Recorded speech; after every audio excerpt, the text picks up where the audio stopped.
This is KVUE News Daybreak. The White House has found itself in the middle of a high-stakes showdown. I'm Maggie Bruley, and we'll have the details coming up. On the hunt this morning, an Austin attorney killed in his home. This morning, why police are looking for this man in connection to his death. Imagine ditching the traffic altogether, Austin to Dallas in just 20 minutes. The technology that can make it all possible and how it works. Good morning to you, and thank you for joining us for KVUE News Daybreak at 5 a.m. I'm Brian May. And I'm Yvonne Nava. It is Monday, April 10th. And let me say, you look good, Brian May. Do I? Look at that new jacket. I have to wear a new jacket occasionally. Hey. About every 10 years, I buy a new jacket. It was looks my good. Let's see if the weather's just as sharp. Hi, Erica. Well, I'm probably going to have to let you down there, Yvonne, because we're talking some rain shower activity in our forecast, and also muggy conditions as you're waking up this morning. Dew points are steadily increasing. We have a lot of Gulf moisture to work with. That moisture is going to be activated into some strong, possibly some severe thunderstorms, but flooding is definitely going to be our main issue. A slight risk is in place for the Austin metro area, our entire viewing area, all along I-35. We're talking some overnight showers that could possibly bring us some flooding concerns. Wind and hail may be an issue also. Can't rule out an isolated tornado, but I definitely think it's flooding that will be our main concern today. Here's your next 12 hours. We're talking a gloomy start to our day. Rain shower chances are going to increase, but our best chance of some heavy rain is going to be this evening into the overnight hours. I'll chat more about it in the full forecast. First, let's take a look at the roads this morning as you're heading out the door. This is what your commuting times look like, and also the highways look like. We're in the clear, just some minor accidents to chat about, at least not on any major highways, but this one in particular, if you're commuting around this area, Weatherloop and 23rd Street, there is an accident reported there. Doesn't look like we're battling too much in terms of any commuting concerns, though. Buda to downtown, 14 minutes as of now. Round Rock to downtown, about a 16-minute commute. And if you're traveling from 45 to downtown, 14 minutes, 4 minutes from 2222 to Cesar Chavez. Guys, back to you. Erica, thank you. This morning, the Travis County Sheriff's Office is looking for a man they believe killed an Austin defense attorney. KVUE's Corey Coffin joins us live from TCSO headquarters with details. Well, good morning to both of you. We first told you about James Short on Friday. Authorities believe his death is suspicious, and now they need your help finding somebody they believe is linked to his death. Take a look here at these photos. They believe this man is part of his murder, is responsible for Short's murder. TCSO released these photos over the weekend, hoping the public can help identify this man. He was last seen driving a 1999 tan Chevrolet Suburban with the Texas license plate.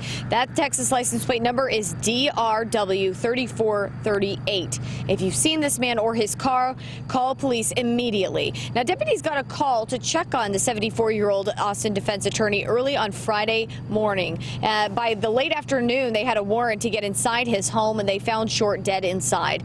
They did tell KVUE that it's clear he did not die of natural causes, and he appeared to be targeted. Now, our partners at the Austin American-Statesman say that people who knew Short described him as a consummate professional, very kind, and also said that his death is a tragic loss to the defense community. Live at TCSO headquarters this morning, Corey Coffin for KVUE News. Corey, thank you. President Donald Trump starting his week off with concerns about Syria after last week's missile attacks. Russia and other nations now releasing a joint statement saying the United States has crossed the line by attacking Syria. This comes as the president's Secretary of State heads to Moscow. ABC's Maggie Bruley explains how U.S. leaders are now dealing with threats of retaliation.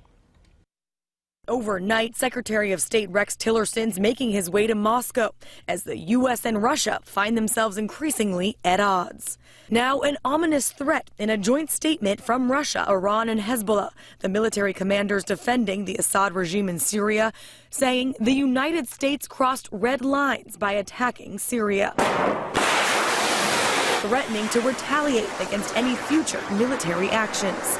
Adding Russia and Iran will not allow the United States to be the only superpower in the world. The United States is still investigating whether the Russians were involved in the chemical attack last week that killed more than 80 Syrian civilians. But ahead of his trip, Secretary Tillerson says he's seen no hard evidence suggesting a Russian connection and insists the plan in Syria remains the same: defeat ISIS. In that regard, we are hopeful that we can work with Russia and use their influence to achieve areas of stabilization throughout Syria. But United Nations Ambassador Nikki Haley suggested another priority while on CNN. We don't see a peaceful Syria with Assad in there. Both Secretary Tillerson and Ambassador Haley are right about this. National Security Advisor General H.R. McMaster on Fox News defending both priorities. That should be a strong message to Assad and to his sponsors who are enabling his campaign of mass murder against his own civilians. Secretary Tillerson's expected in Russia tomorrow night, where he plans to meet with the Russian foreign minister.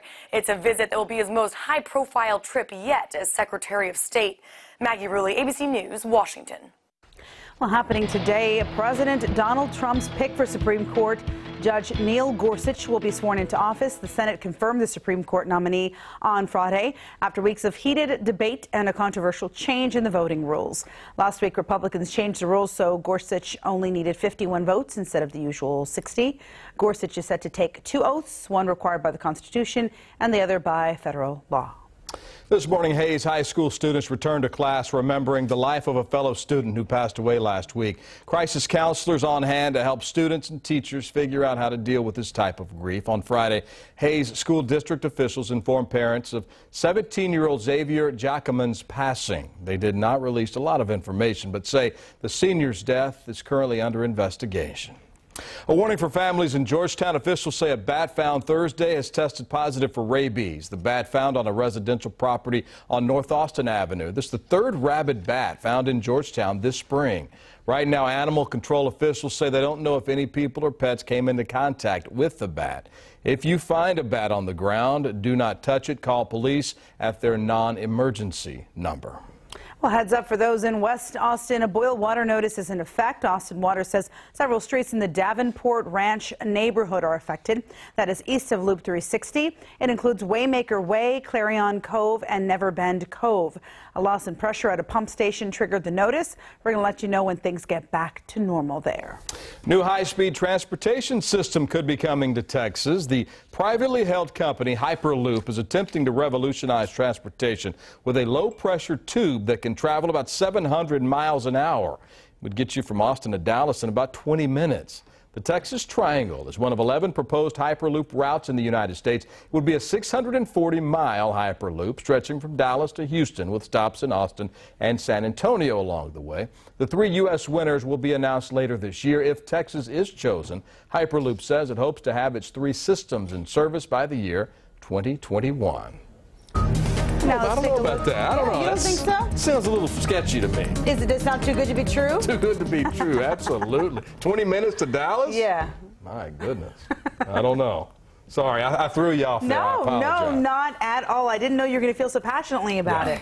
Let's take a look at the forecast. Erica, what is on your radar right now? Well, some for the most part, quiet conditions right now. On the radar later will be quite busy conditions. But what we're waking up to this morning is just a muggy, overcast start to your day. We do have light, isolated showers that we'll be battling throughout the entire 3/4 of our first part of our day. So that's what we're tracking. Here's what it's going to look like hour by hour on our forecast. Notice just very isolated, light to moderate rain shower activity at times. This will be kind of the case for your lunchtime plans. And then into this evening, that's when we'll have some stronger and heavier rain activated in your forecast as a line of pretty heavy rainfall activity will be pushing through our viewing area. That's going to continue into the overnight hours. So the fact that it's a very slow system that's moving through our region, that is bringing us a pretty high flooding threat in our forecast.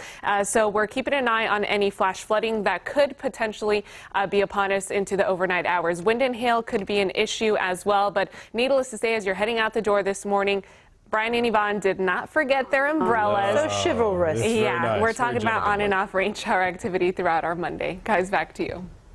I do like that yellow jacket. Yeah. I look like the guy from Curious George. Yes, That's you what do. that always Yes, reminds you me do. of.